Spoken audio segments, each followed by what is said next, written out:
Hey everybody, welcome back to Mary Bird's Backyard Garden. I'm Jeff. And I'm Mary. And as always, we're here this week to give you a little gardening info.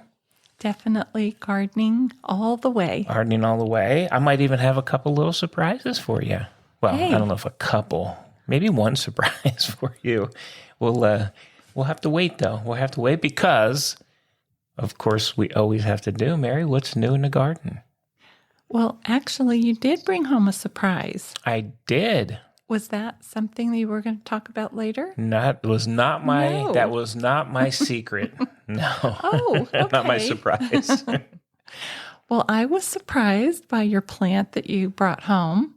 It's lovely. It is. Yes. Do you remember about It is is it called a red Corleo? I don't know what the heck it is. What is it? I think it's a coleus. Coleus. There you go, without the R.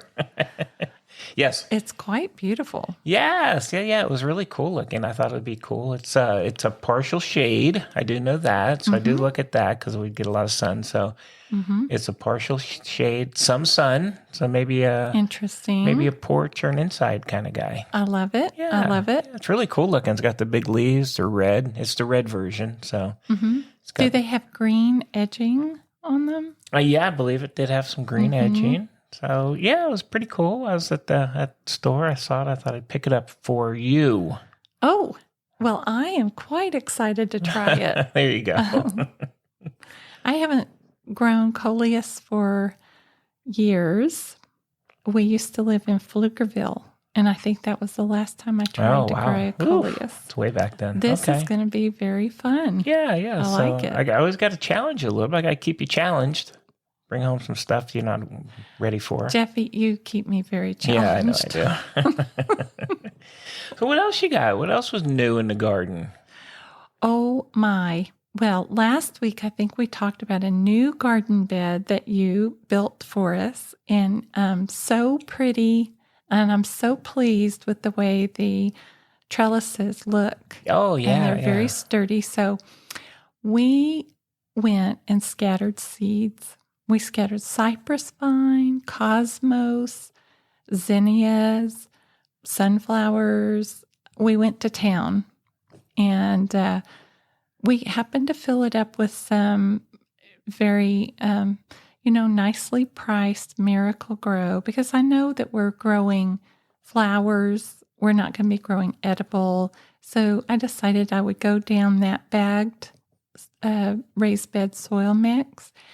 And those seeds are popping They are. up. It's only been like a week.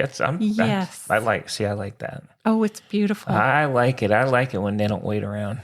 Let's get them right in there. The cypress vine last year was outstanding. Yeah. It grew up and it has like a true blue red tubular flower that the hummingbirds really go crazy for. And I'm thrilled about that. I could see a lot of them sprouting up. Yeah. That ought to be great. That is. They've come up really quick, so that's going to be cool to watch. I like that. And the interesting thing about that vine is that the leaves on it are sort of shaped like hands. The little leaves that come out, and they're thin, but it was a very sturdy plant. So, yes, I'm excited. Good on us. Good on us for the raised bed thingy that we put up, and that all worked out really well. We might have to repeat that. Mm-hmm. It did. It worked out. Yeah. Much better than I could envision. So I have 2 4x4 veggie plots, and I put in these watering structures called Garden in Minutes. And what they do is they divide your garden into square foot sections, and they also water from all 4 sides. And so we have put them to use one time, only yesterday, and I think I am in love with those watering structures. They really covered everything perfectly, and they didn't use that. You don't have to run the water very long at all, and you'll get a good deep watering on your veggies. Nice. So right now we have those on okra, a little bit of okra, and some squash. Okay. So the squash plants, I'm very excited to see if they come out good. Yeah. They're called Tromboncino, I believe, and I think they get like 3 feet long. Oh, wow. I think they're huge. Well, that'll be nice. So I'm excited about Yeah. those. Yeah, the watering thing that you showed me this morning, we were walking around. It is nice. And then you just attach the hose to it and turn it on. It does a good job there. And it's like a square foot gardening kind of thing, right? Yes. Yeah, so you really could cool. space your plantings correctly in the square, get how many, I'm not very good at that yet, but according to the square foot gardening method, you grow a specific number of plants according to the spacing guide on the package. So I think like a onion, you could get like 16 plants per square foot, and carrots, I think, are 16 plants per square foot. So there's different spacings according to what the plant is. I think lettuces you might grow 4 per square foot. It's a system of trying to grow more food in less space. Right. Okay. So I'm learning about that. Yeah. In the kitchen garden, in the little potager. Okay. But I can't think of any other new items. Yeah, I don't think so. We got a really huge rain and like really hard winds. Nice. We had some really, really hard winds. But everything stood up real well. Everything held up, and it's all back now. It's nice, sunny, and blazing hot, and so we're sliding in the summer here. And the plants are loving it. Yeah, they're doing really well. I think we commented this morning how everything seems to have just grown overnight. So yes, it's really good. All the birds are liking it. So the backyard is looking good right now. Actually, that does bring up another thought, is that the hummingbirds have really been coming to our little hummingbird feeder. This past week especially, I've noticed that we've had 6 at a time, maybe. I don't think we've ever had that many. And it's so fun to watch them dart and chirp at each other. They're ridiculous. They're ridiculous. Well, the other thing we saw, which I mentioned on one of the other podcasts, is we saw this morning 2 bumblebees, not like the little honeybees, but the nice big bumblebees that we just don't see that often. But we saw a couple out there this morning, so that was pretty cool too. So you're doing something right. It was nice. Yeah. I know. I like it. Very good. Like it. Well, that is all that I can think of for last week's news. Okay. And I know you have one plant you wanted to talk about today for sure. So I'm going to let you introduce that plant to us. Well, like we had discussed on another podcast, we had gone and picked up some bougainvilleas. Right. And because they were blooming at the store and just looked so beautiful. And we came home, I think, with 3 or 4 different colorways. And so, yes, I thought that I would focus on the bougainvillea for this week. Okay. I'm ready to hear it. Oh, very good. All right. So bougainvillea is I hope I can pronounce this correctly, Nyctogenaceae shrub or vining plant. And it does come to us from the South Americas. And so in the 1760s, one source actually narrowed it to 1768. There was a French explorer, Louis Anton de Bougainvillea, and he was traveling to the Pacific Ocean. And it didn't tell me the route that they took.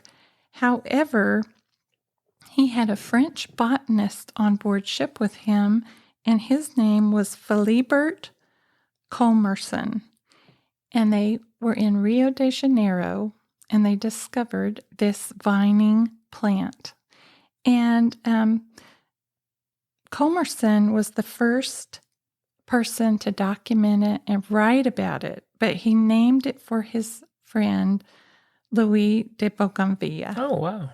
And so we do have the plant beginning to spread around the world and being documented in the 1760s. That's quite a good history for it. Yeah. And it is a plant that's very tropical.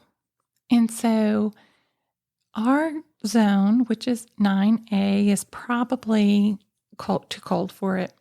And so here in our area, we do need to grow it as a container plant unless you have a good way to protect it from any temperatures, honestly, under 55 degrees. Wow. If you want it to keep growing and blooming.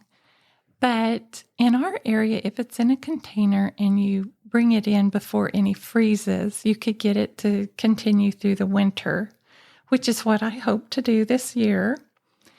And one thing about the Bougainvillea is we think that the colorful spread of growth is the actual flower, but it's not. It's called a bract, which is a form of a leaf, and it's similar to what a poinsettia puts out in around Christmas time, And that gets the color that draws in pollinators and hummingbirds. Hummingbirds love Bougainvillea.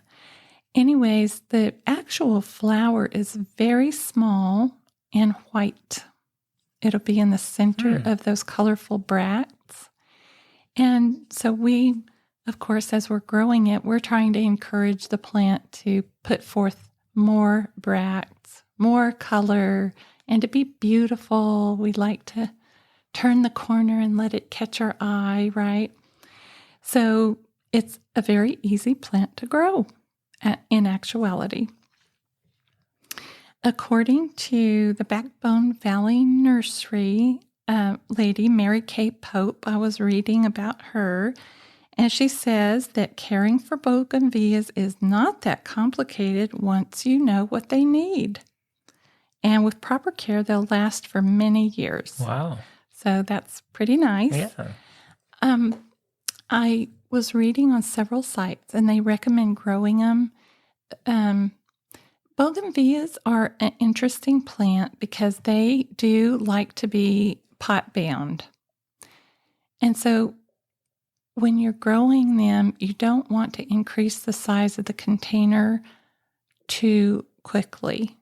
You want to let them grow and fill into that container pretty well before you go up. And you only want to increase, let's say you're growing in a gallon pot. Well, you don't want to jump to a 5-gallon pot. You want to go slowly and just increase maybe a couple inches at a time, or maybe 3 inches at a time, because they seem to like that snug feeling. And so that's one item. And eventually, if you want your bougainvillea, as you grow it out through the years, actually citrus trees are pretty similar in that fashion as well. But as you increase the size of the pot, a really good size for long-term keeping or long-term. Oh, and I have another tip too. I forgot. Okay. So we want the bougainvillea to be growing in a large pot so we could put other plants around it and so forth. So if you have your bougainvillea currently, I'm only using a 1-gallon container as an idea. I'm sure that they would be in a larger container when you purchase them. But you would fill your large container with dirt, put the whole pot. Don't remove the roots from the pot. Set the whole pot in the middle of your large container and let it continue to grow in its smaller space. And then in winter, if you want to take it in, you just take that small container out to put it somewhere warm for the winter. Well, that's one tip that I have for you. But the other tip is, over the years, you increase the pot size. When you get to about a 20-inch diameter pot, it can live in that pot for a very long time. So that's probably, and that's a good size to be able to move in and out to. So that's about the housing of your bougainvillea to keep in mind.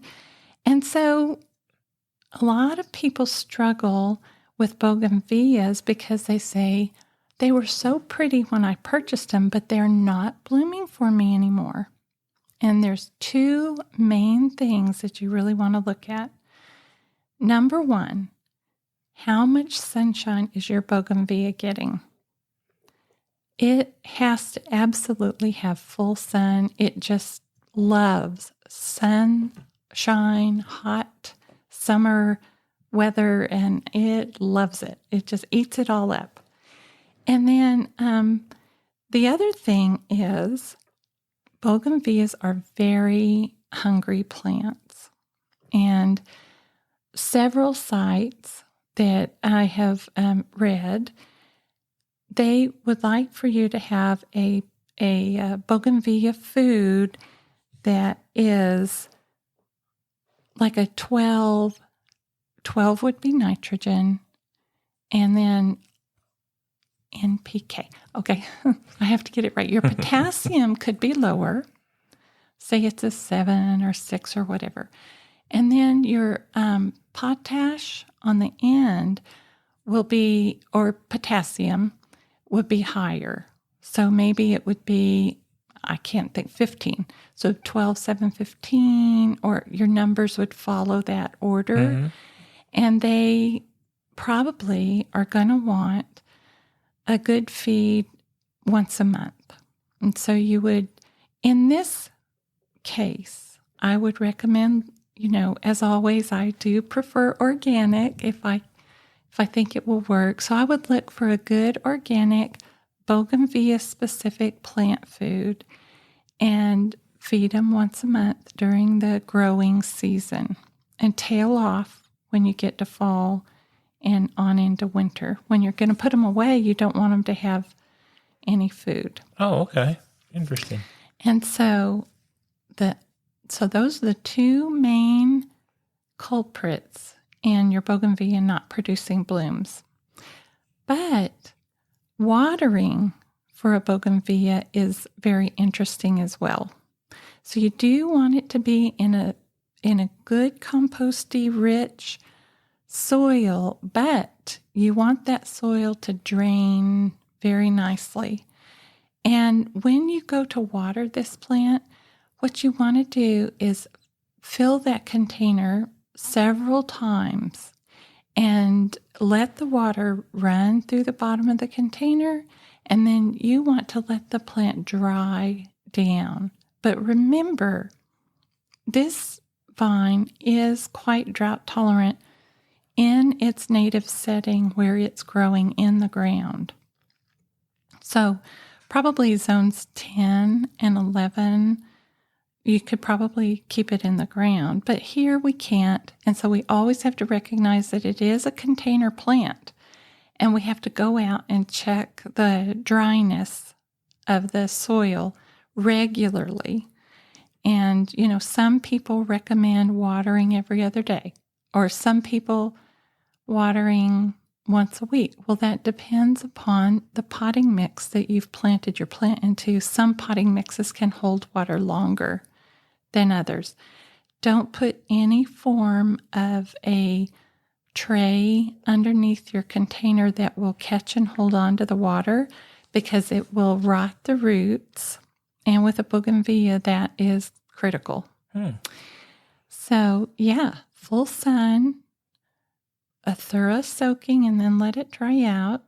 Make sure you're feeding it once a month with a really good bougainvillea-specific food, and enjoy your bougainvillea. But I did forget to talk about the pruning. So, as I mentioned earlier, bougainvilleas will grow their colorful growth on new stems. So, what will happen is the plant will produce its color, and it'll last 4 to 6 weeks, and then it's going to kind of go into a cycle of no color. So during that time, you're going to prune the stems back into the shape that you like. And generally, I would say a third of the plant to prune back. Then you're going to wait, and it's going to be 4 weeks, and it'll come forth with another burst of color. And you'll repeat that cycle as long as you have your growing season, which for us is, I would estimate, June to November. Yeah, you know, yeah. I know, I that'd be agree. pretty good. Nice. Yeah, and then in the wintertime, you wait for the plant to sort of lose its leaves, and you can prune it back, and you want to keep it dry in a space where you could not let the temperatures freeze down. And then in the springtime, you'll go ahead and bring it back out and start watering it and start your cycle all over again. Oh, okay, very cool. Bougainvilleas can have sharp spines, so just be careful and be aware of that as you're pruning. Okay. Wear gloves. Nice. Yeah. It is a very interesting plant. Yeah, I don't know much, obviously don't know much about them, but they are cool plants. So I'm happy you know, and you can take care of ours for us so I can enjoy looking at them. Well, when we had that giant windstorm, we had some baskets hanging that had our bougainvillea in it. And of course, the stand blew over and crashed and broke the hanging basket containers. Yeah. So we did a very fast, we put them in a cloth bag with dirt around them until we could figure out another planting solution. Right. And be aware that as you repot your bougainvillea, they may go through a transplant shock time where they lose a lot of their leaves and maybe they don't produce color, but just keep on with your plan and they will come back for you. Okay, good. They're not really bothered by many pests, so. Cool. Great tips. Yeah, awesome. Very interesting plant. Yes. Well, very good. And I think that concludes your bougainvillea. my bougainvillea review. Very nice. Well, I know you had another plant or variety you wanted to talk about a little bit today as well, right? I did. You know, last week, I believe it was, when we were talking about the pocket prairies, right, which I love. I just delighted in our pocket prairie this year. And I was looking up a variety of milkweeds.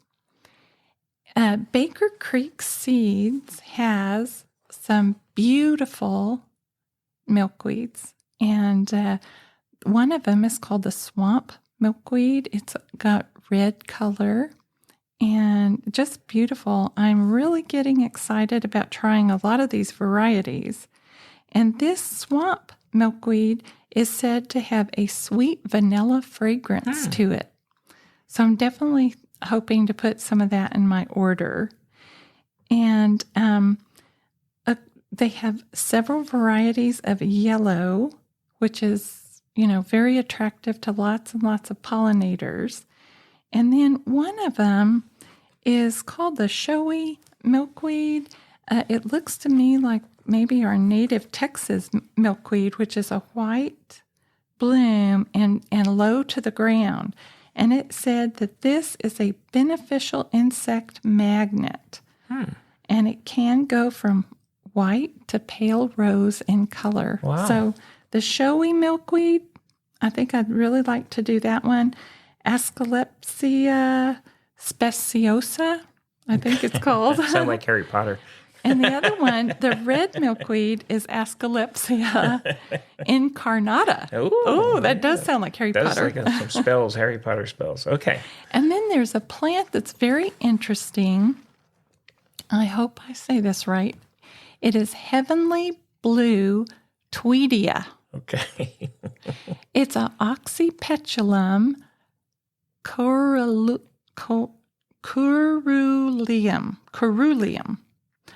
Oxypetalum caeruleum. It is a blue-flowered milkweed. Isn't that pretty? I had no idea there was that. Tweedia is native to South America. And so we we might be a little cautious. I don't know if it would be quite a wild spreader or anything like that. Maybe I'll grow it in a container, start it out like that. But yes, I encourage people to look for some of your native growing plants so you could benefit the pollinators. Yes. But those are 3 that I'm very interested in growing. Cool. That sounds good. We'll have to get the seeds and see how it works out. Absolutely. Yeah. Yes. Their seeds germinate for me so reliably that it's one of my favorite companies. Right. Okay. Yeah. Wow. I Very know. nice. The milkweed. The milkweed, Asclepias. Okay. The Harry Potter milkweeds. Now, I did understand you had a surprise. Well, I had a couple things. One is, we had our son on one other time, and he is a chef. So I'm going to rely on him for some of these recipes. But I was asking him, what's a good recipe that would utilize what someone might have in their garden? And he came, which surprised me. He came back with the Ratatouille recipe. Oh my. I'm telling you what, and if you're not familiar, Ratatouille is kind of a summer vegetable stew type of a recipe. love it's that. French. It was a French meal, and it started out actually as a peasant meal. Oh, So it was because it's kind of some hard, veggies. It wasn't as refined of a meal, but obviously now it's turned into a fine dining. But it's basically things that you have in your garden, and I'll put the recipe out on our website for everyone to take a look at. But it basically uses zucchini, which you can grow. oh yes. Eggplant. Zucchini, prolific. Nice I love eggplant. Onions, you can nice yellow onion, which you can do. A bell pepper, again, we can grow those. A garlic clove, I'm not sure how we'd grow those. Somebody grows them. We're going to be growing them. Okay. Hopefully. And what's funny is it calls for crushed tomatoes, but you can grow your own and do that yourself. So if you yes. want to do that, you just peel them, seed them, dice them small, and then hand crush them. Nice. It's got some parsley in it, some thyme leaves, and that's about it. There's really not much more to it. And just the way Wow. you mix that and put it together. But I thought it was a great recipe because literally everything in there is from the garden. Absolutely. I mean, it's and it definitely some things that we might have in the garden. we do. So we're gonna have to give this one a try. But I was shocked when he came back with that one. I was asking for some good. I think I'm going to keep up the ask for him on a weekly or a semi-weekly basis, I and love this. ask him to help out with some recipes. And I know he's happy to do it. But I think it's kind of cool. I mean, you can, some of these you wouldn't have thought that, if you. I know for me at least, I don't look at all the ingredients. So, we order stuff and we just kind of eat it. But it was kind of amazing that literally everything was something that you could grow in the garden. So I would like to give that one a try. yeah, we're going to definitely give that one a try. And like I said, I'll put the recipe out there for everybody too. Cool. So Chef Nick, thank you. Jeff, this is a surprise. It was. Now, the other thing I was going to surprise and do. Okay. Well, we talked a little bit about this one, but we were talking to our son in Florida, and he told us that they bought some chickens. Oh, they did. And so I thought, oh, what the heck? I'm going to take a look at what chickens will do. We had chickens at one time ourselves. Yes. But, one of the things, besides the eggs and, whatever other things they do, but, they are actually really, really good at getting rid of pests in your yard and in the garden. Yes. So we're going to have to check in with them and kind of ask them how that's going. I know they have a Nice. couple. Obviously, they're not on a farm, but they do have a couple in the backyard. But I thought it'd be cool. Maybe we can check in with him. Maybe we can get him on the podcast at some point, talk a little bit about his chicken. He does some I other love that. unique things that he's Yes. got going on that I think would be interesting for everyone too. But yeah, chickens. not just for eggs anymore. Oh, And you can obviously correct. you can use the their droppings. Their droppings. I don't know what they call them, but yeah, for fertilizer too. So I thought I'd throw that in for you, and I think we'll try and get him on the podcast here soon. Talk about how that's going and like I said, some of the other little things he's got going on. I think it's pretty interesting. That is funny. I can't wait to hear how they are, all the things that they're managing the chickens with. Oh, I know. I'm curious to hear it too. But it was really good. If it gets, especially in areas where they have ticks, it does a really good job of getting rid of ticks. Oh, yes. So that's a biggie, right? Especially we have a couple dogs, so that's a big one. Well, we traveled to New York, and our dogs were puppies, and we took a walk around a paved road,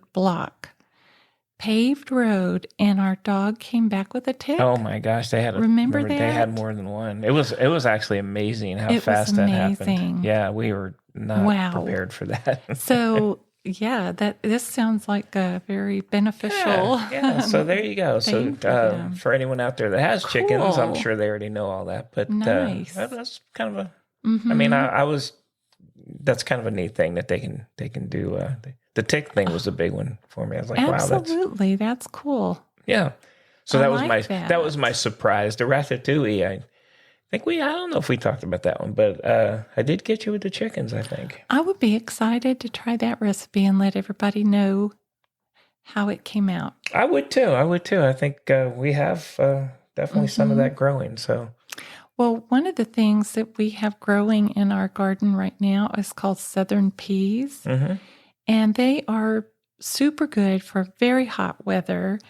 And a black-eyed pea is a member of the southern pea family. Oh, okay. And so one time, Nikki made a dish that we tasted called akara. Yes. And he used the black-eyed peas to make that dish. He did. Yeah, the akara. Which was very good. It was very good. Now I'm excited to try this new recipe. Well, he's on the hook now. He's going to have to give us some more recipes and help us out a little bit since he is a chef. So very nice. Yeah. So that's all I had, but I know you had a couple extra little things in the back end here. What do you got? Well, the first item kind of marries in very well with the Garden in Minutes watering system. But I am interested in researching the automatic watering timers. And really kind of hoping for a manual type of timer. Yeah. I think that might be very beneficial to have it just do its thing, especially when we get really busy.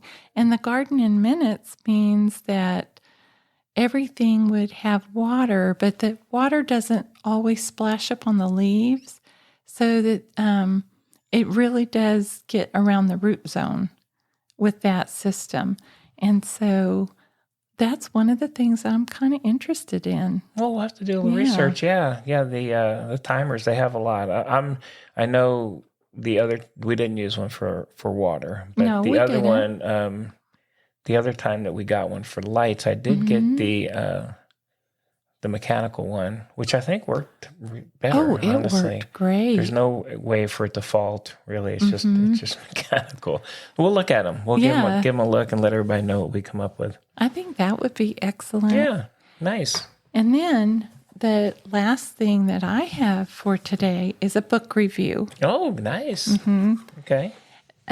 Jeff was running around town the other day, and when he came home, he had a gorgeous book that I'm super excited about. It's written by Howard Garrett, the Dirt Doctor. And the title of this book is Texas Gardening the Natural Way. Oh my goodness, he covers 600 native and adaptable plants, and it's filled with photographs. Tells you about the care of the plant, planting, his really good ideas about recipes that he uses in his garden that you could mix up yourself and many of them use grocery store ingredients.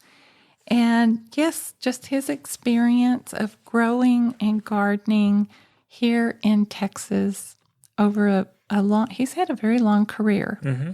And I think what happened was he decided to go natural because he loved to garden and he was out there in his yard and he had just had young children. And he was looking around his yard as he was putting out a pesticide, and he asked himself, what am I doing? So he began to do his research so that his children could run freely through the yard with no worries. Nice. Yeah. And it's a great book. It's a pretty big book, but I highly recommend it. Good. Yes. One kudo for me then. I like it. Big It does kudo. look like a really cool book. It contains organic product recommendations and resources. I like it. I like that too. Well, very good. Mm-hmm. Very good. I like that too. Okay. What else? You have anything else? I do believe I've exhausted my current ideas. Okay. Well, that was good for the week. Appreciate all the tips and everything you've given. I don't have anything else either. So I think at this point, we appreciate everyone joining. And we hope to see you. Well, we won't see you, obviously. But I think that's a thing you say, right? I think I'm so used to TV. That's correct. And I like my radio. I'm a radio guy, but that's so much TV. But we hope that you're listening next week. The podcast next week will be here again. Thank you for joining. And happy gardening. Okay, we'll see you next time. Bye. Bye-bye.